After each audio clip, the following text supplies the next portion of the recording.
मनुष्य उपासना कर सके, परम तत्व से जुड़ सके, इसलिए गोस्वामी तुलसीदास जी ने भक्तों को श्री हनुमान चालीसा का अनुष्ठान करने की प्रेरणा दी है। हनुमान चालीसा की रचना कैसे हुई, ये भी बड़ी सुंदर एक बात है, ऐतिहासिक घटना है, कहीं सुनी बात नहीं है, हिस्टोरिकल इवेंट है। एक बार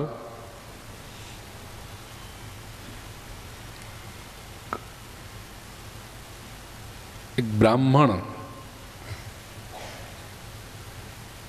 की अंतिम यात्रा की तैयारियां हो रही थी। रिलेटिवली यंग था वो आदमी, अचानक उसकी मृत्यु हो गई। अंतिम संस्कार की तैयारियां चल रही हैं। योगानुयोग गोस्वामी तुलसीदास जी वहां से निकले। किसी स्त्री ने आकर के गोस्वामी जी के चरण स्पर्श किए। सहजता से गोस्वामी जी ने आशीर्वाद देते हुए कहा, अखंड सौभाग्यवती भव। ये महिला ने कहा, महाराज जी आपके आशीर्वाद व्यर्थ हैं, मेरे पति का अभी अभी निधन हुआ है, आप मुझे आशीर्वाद दे रहे हो कि अखंड सौभाग्यवती भव। मेरे पति की तो मृत्यु हुई, इनकी अंतिम यात्रा की तैयारियां चल रही।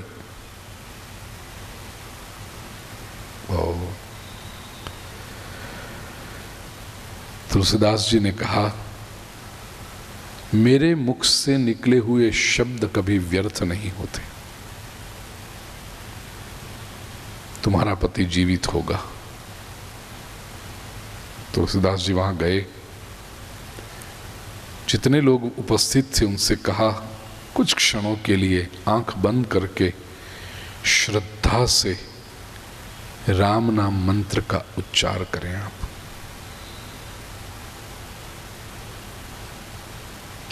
तुलसीदास जी स्वयं भी वहां रहे, राम नाम मंत्र का उच्चार किया, जप किया, और सबके देखते ही देखते कुछ समय में वो मृत ब्राह्मण जागृत हुआ। ऐसे जम्हाई लेकर, जैसे सो रहा और सो के उठा हो, ऐसे वो जागा।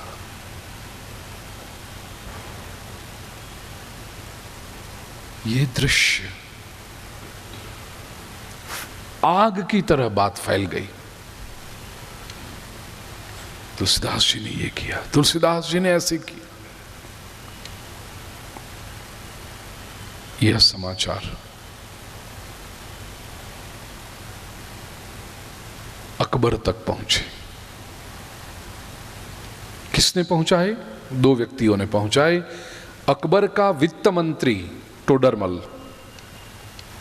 और दूसरे खाना रहीम खान खाना, रहीम के नाम से जाने जाते हैं। बहुत सुंदर उन्होंने पद लिखे हैं, रहीम के पद। जन्म तो मुस्लिम परिवार में हुआ था, लेकिन बड़े अनूठे भक्त बने। तो टोडरमल और रहीम ने यह समाचार शहंशाह अकबर को दिए कि ऐसी घटना हुई है। अकबर ने फरमान किया कि तुलसीदास को दरबार में ले आओ। बादशाह का निमंत्रण लेकर के लोग पहुंचे। तुलसीदास जी से कहा गया, बादशाह का बुलावा आया है, जाइए आप। तुलसीदास जी ने कहा, मुझे नहीं आना वहां पर, मेरा क्या काम है मुझे बादशाह के सामने जाकर। कुछ लेखन में, कुछ साहित्य कार्य में व्यस्त होंगे गोस्वामी जी, तो उन्होंने विनती कर दी कि भाई मुझे नहीं आना, दरबार में मेरी क्या जरूरत है। गोस्वामी जी ने तो बड़ी नम्रता से कहा था कि मुझे नहीं आना, लेकिन वो मैसेंजर जो थे वो पता नहीं जाकर उन्होंने बादशाह से क्या कहा, किस रूप से कहा। बादशाह ने बात अहंकार पर ले ली। अरे हम बुलाएं और ना आए तुलसीदास, हमारा निमंत्रण हो और वो ना आए। सैनिकों को भेज करके कहा पकड़ के ले आऊं। गुजराती में कहो छे राजा वाजा ने हरखा, उनको छेड़ते नहीं और ये छिड़ गया। पकड़ के ले आओ। सैनिक पहुंचे, तुलसीदास जी को बंधक बना करके अकबर बादशाह के सन्मुख प्रस्तुत किया गया। अकबर ने कहा, हमने आपके बारे में यह सुना है कि किसी मृत ब्राह्मण को तुमने जीवित कर दिया, हमारे सामने भी ऐसा कोई चमत्कार दिखाओ।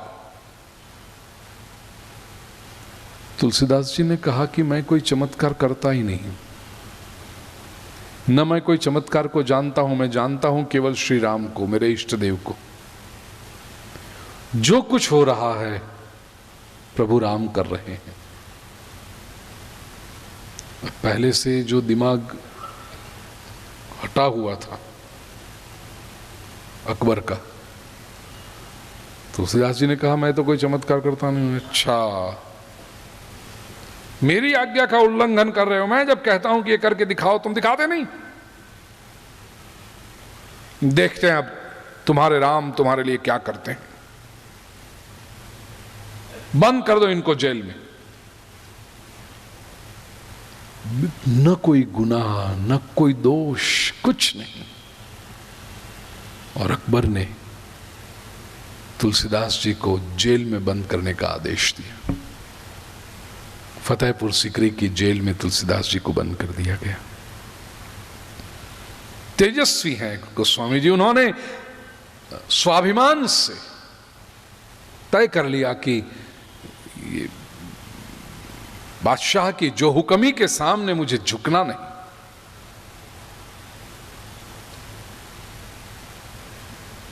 हनुमान चालीसा की रचना की जेल में रहकर गोस्वामी जी ने अनुष्ठान किया, जप करते रहे 40 दिन तक।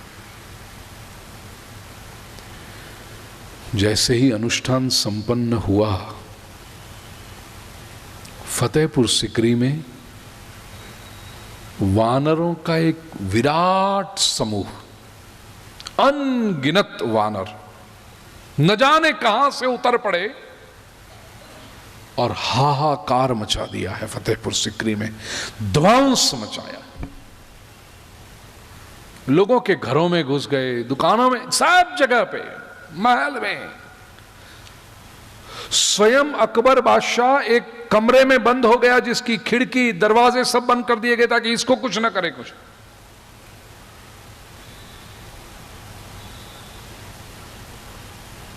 घंटों तक चलता रहा, दिन भर। ये नगर के रक्षक, मुगल सेना असहाय बनकर देखती रही है वानर लीला को। क्या करोगे आप वानर को? इतने सारे वानर एक साथ में आकर के जब ध्वंस मचाएं, उधम मचाएं, क्या डंडा मारोगे आप? कहां तलवार लेकर जाओगे? आपकी तलवार यहां जाएगी, वो कूद के ऊपर चढ़ जाएगी। करोगे क्या आप? असहाय होकर देखती रही मुगल सेना इस पूरी। शाम होते होते किसी वृद्ध हाफिज, उर्दू शब्द है हाफिज, कहते हैं कुरान सिखाने वाले को, जो कुरान खुद समझा हो और दूसरों को सिखाए, उसे इस्लाम में हाफिज कहते हैं। किसी वृद्ध हाफिज ने अकबर बादशाह से कहा, तुमने किसी संत का अपमान किया है, इसका यह परिणाम दिखाई पड़ रहा है। तुरंत अकबर को याद आ गया, आदेश कर दिया उसने, तुलसीदास जी को मुक्त किया जाए। पैरों में गिर पड़ा, क्षमा मांगी उसने तुलसीदास जी की और सम्मान के साथ उनको मुक्त किया है। जेल में से बाहर आकर के गोस्वामी जी ने केवल हाथ वंदन की मुद्रा में उठाए और वानरों का उपद्रव शांत हो गया। पता नहीं चंद ही क्षणों में ये सारे के सारे वानर कहां चले गए।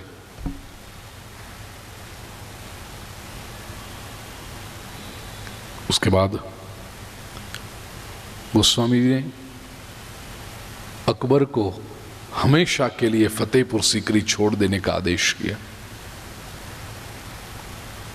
अकबर बादशाह ने अपनी राजधानी पुनः दिल्ली को बनाया। इस घटना के बाद अकबर बादशाह जीवन भर गोस्वामी तुलसीदास जी के अंतरंग स्वजन की तरह रहा और उसने शाही फरमान किया कि श्री राम और श्री हनुमान जी की उपासना करने वाले जो ये हिंदू हैं उनको कभी कोई परेशानी न होनी चाहिए हमारे राज्य में। ये अकबर ने आदेश दिया।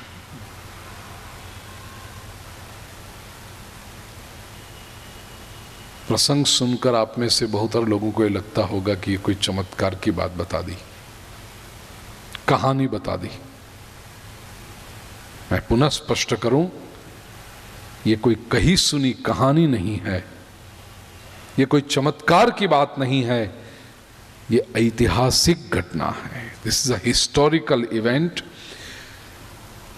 भारत के और हिंदू धर्म के विद्वान, ज्ञानी, पंडित लोगों ने तो इसका उल्लेख किया है, लेकिन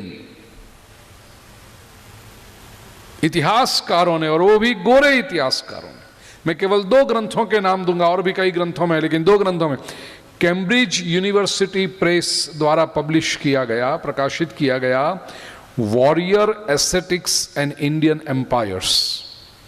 इस ग्रंथ में विलियम पिंच नाम का लेखक है, उसने इस घटना का वर्णन किया, और वो भी आज से 150-200 वर्ष पहले का पब्लिकेशन, जब ब्रिटिश शासन चल रहा था भारत में, उस समय में ये ग्रंथ प्रकाशित हुए। विलियम पिंच, इसका ग्रंथ warrior aesthetics and Indian empires, प्रकाशन किया है कैम्ब्रिज यूनिवर्सिटी प्रेस द्वारा। दूसरा एक ग्रंथ मैं बताऊं आपको, Hanuman's tale, the message of a divine monkey, और उसका ऑथर है फिलिप लुडगैंडोफियर। यह पुस्तक प्रकाशित किया है ऑक्सफोर्ड यूनिवर्सिटी प्रेस के द्वारा।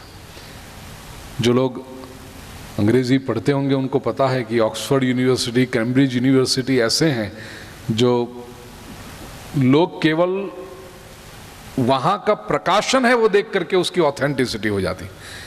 यदि ऑक्सफोर्ड यूनिवर्सिटी का पब्लिकेशन है तो वो सही होना चाहिए, वहां पर गपगोले नहीं चलते। वहां इस लोगों ने कहा, और भी कई हैं वेस्टर्न ऑथर्स। एक बात हमेशा याद रखना, ग्रंथों का अध्ययन करके जो ब्राह्मण संत उन सिद्धांतों पर आचरण करते हैं, अपना सात्विक जीवन जीते हैं, ऐसे संतों का कभी अपमान मत करना। हो सके तो उनकी सेवा करके आशीर्वाद प्राप्त करना। उनका जो अपमान करता है, संतों को जो परेशान करता है, कहीं न कहीं किसी न किसी रूप में, आज नहीं तो कल, उसको पीड़ा भुगतनी ही पड़ती है। हमारे शास्त्रों में प्रमाण, श्रीमद् भागवत में तो स्वयं भगवान ने कहा है कि मेरा अपमान यदि कोई कर ले तो मैं सहन कर लूंगा, लेकिन मेरे संतों का अपमान यदि कोई करे तो मैं बिल्कुल सहन नहीं करता। रामायण में भी प्रभु ने कहा है। ये ठीक वैसी बात है जैसे माताएं यहाँ पर इतनी सारी बैठी हैं, परिवार में संयुक्त परिवार हो, जॉइंट फैमिली हो, कोई माता से कह दे तो वो सुन लेती है, लेकिन उसके बालक से कहा जाए कुछ तो वो तुरंत कहेगी मुझे चाहे जो कहना है कह लो, खबरदार मेरे बालक के सामने कुछ कहा, उससे कुछ उसको कुछ कहोगे सहन नहीं करूंगी मैं। भगवान मां के समान है और संत भगवान की संतान है, प्रभु सहन नहीं करता। तो यह प्रसंग एक और बात का निर्देश करता है, बड़े स्पष्ट रूप में निर्देश करता है कि हनुमान चालीसा का श्रद्धा से अनुष्ठान करने वाले व्यक्ति को, पाठ करने वाले व्यक्ति की रक्षा श्री हनुमान जी अवश्य करते हैं।